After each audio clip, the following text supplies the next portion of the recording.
mentioned kind of issues with education. What have they been on those areas? Yeah, so these racial issues mostly impact underprivileged people, and we see this implicit bias a lot in my potential field of work. Mm, I went to law camp, and I remember we watched like studies on implicit bias in the courtroom, specifically looking to like the jury, considering they're just like random citizens.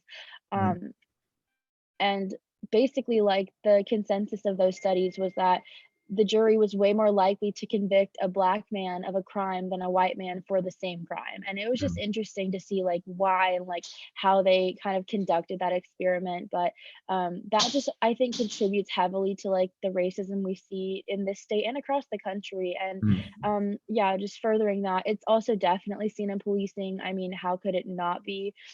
We've all experienced like the Black Lives Matter movement, mm. especially recently with protests in Oklahoma City and stuff like that. Yeah. Police officers are more likely to police less fortunate neighborhoods because they believe that there's more crime there. Mm, But by default, that's leading us to convict more people of color. And then on top of that, it's just common sense. I mean, like, obviously, if you spend all your time looking for crime in one neighborhood, you're probably going to find more crime in that neighborhood because you're mhm. looking harder.